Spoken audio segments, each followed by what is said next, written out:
Innal hamdalillah nahmaduhu wa nasta'inuhu wa nastaghfiruh wa na'udzu billahi min shururi anfusina wa min sayyiati a'malina may yahdihillahu fala mudilla lahu wa may yudlilhu fala hadiyalah. Asyhadu an la ilaha illallah wahdahu la syarikalah wa asyhadu anna Muhammadan abduhu wa rasuluh alladzi la nabiyya ba'dah amma ba'du. Puji dan syukur mari kita panjatkan kehadirat Allah Subhanahu wa taala. Atas kudroh dan irodahnya kita mampu untuk menjalankan berbagai macam amalan, khusus di bulan Ramadan ini yang kita kenal sebagai bulan yang penuh dengan barokah. Jemaah saya channel yang berbahagia, dalam Quran surat Al-Baqarah ayat 183 yang sering kita dengar di bulan Ramadan ini, di sana ada di akhir ayatnya la'allakum tattaqun. Syariat saum di bulan Ramadan ini, tujuan diantaranya atau targetan di bulan Ramadan ini adalah la'allakum tattaqun, yang mengarahkan kita supaya menjadi orang-orang yang bertakwa. Lantas bagaimana orang yang bertakwa itu? Apakah cukup dengan sholat, tahajud tiap malam? Apakah orang bertakwa itu orang yang memang saum di bulan Ramadan ini saja?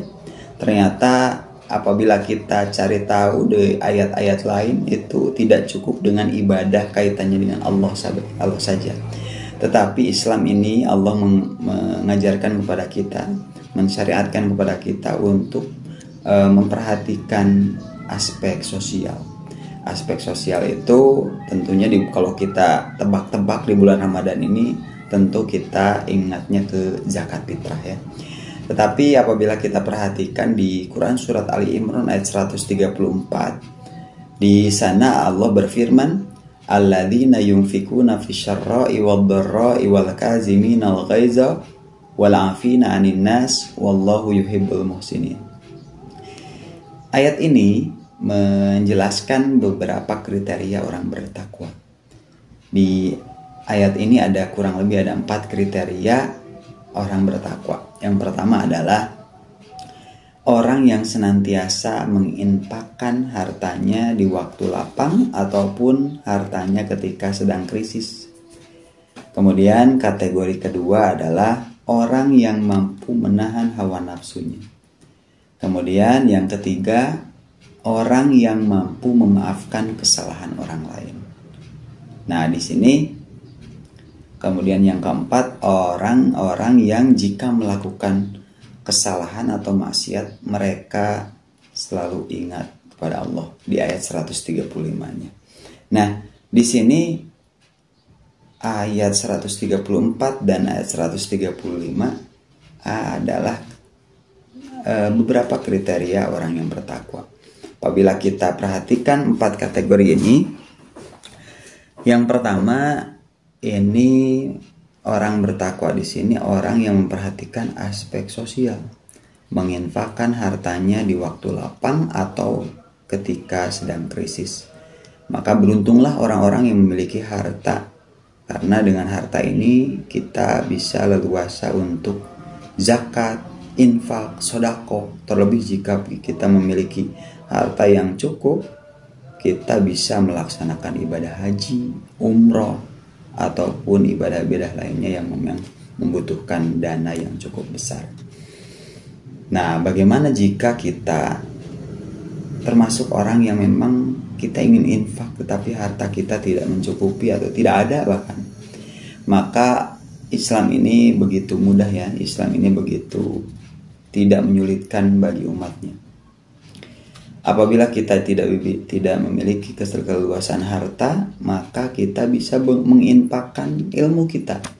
Ilmu kita, pengalaman kita, yang tentunya ilmu serta pengalaman itu mengajak atau mengarahkan orang lain di sekitar kita untuk ke arah yang baik atau ke arah yang lebih baik.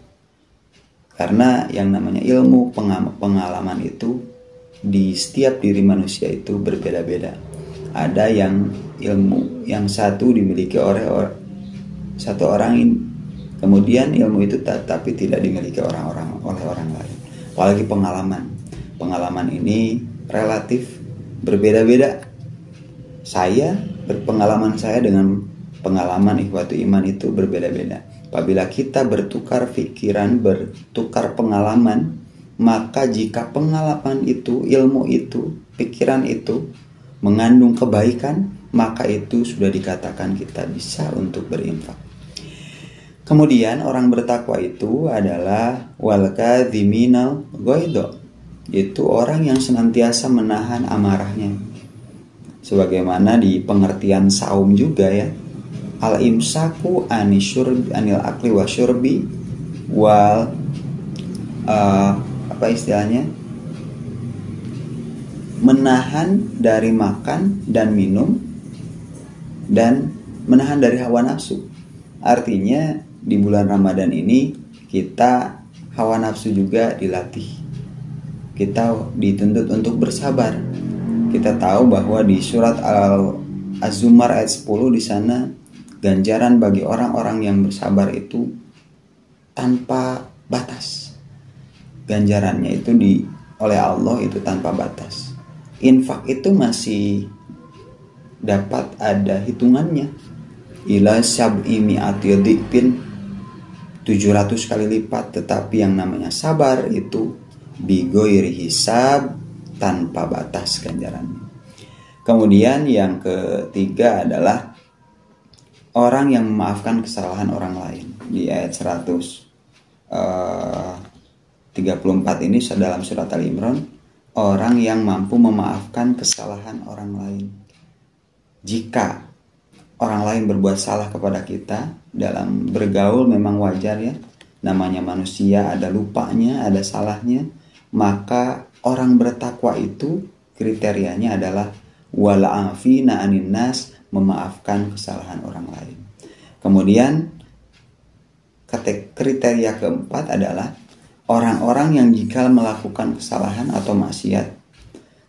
Dalam Quran surat Ali Imran ayat 135-nya, orang jika kita melakukan kesalahan, melakukan maksiat, melakukan fahisyah, maka orang ini bersegera untuk mengingat Allah dan memohon ampun kepada Allah Subhanahu wa taala.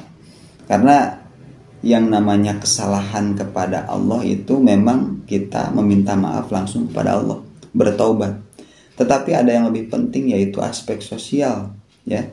Ini tidak hanya cukup kita meminta maaf kepada Allah, bertaubat kepada Allah, kita sudah melakukan kesalahan kepada seseorang. Kita tidak cukup sampai situ saja apabila kita berbuat salahnya itu tidak kepada Allah. Jika kepada manusia, maka kita dituntut untuk bertaubat kepada Allah, dan yang paling utama adalah kita meminta maaf kepada orang lain. Kata Rasulullah SAW, jika kita berbuat dolim kepada orang lain, maka kita harus bersegera. Fal yatahallalhu minhul yaum, hendaklah kita meminta maaf hari itu juga. Hari itu juga, tidak usah menunggu lebaran, tidak usah menunggu waktu yang tepat, tempat yang cocok, ataupun apa saja itulah. Pokoknya jika kita berbuat dolim kepada orang lain, kita harus segera meminta maaf kepada orang itu dan bertobat kepada Allah Subhanahu wa taala. Artinya di bulan Ramadan ini tidak hanya aspek ibadah kepada Allah yang diperhatikan, tetapi aspek sosial pun kita harus perhatikan. Kita bangun sosial ini dengan nuansa yang sehat, nuansa yang penuh dengan kesolehan, hubungan baik dengan orang tua, hubungan baik dengan tetangga, dengan masyarakat, dengan kerabat, anak yatim, ataupun fakir miskin. Itu kita dituntut untuk menciptakan lingkungan sosial yang soleh. Demikian yang bisa saya sampaikan. Mudah-mudahan yang saya sampaikan ini bisa bermanfaat bagi saya pribadi, umumnya bagi jamaah saya channel yang berbahagia di rumah. Demikian, Rabbana atina fid dunya hasanah wa fil akhirati hasanah wa qina azabannar. Wassalamualaikum warahmatullahi wabarakatuh.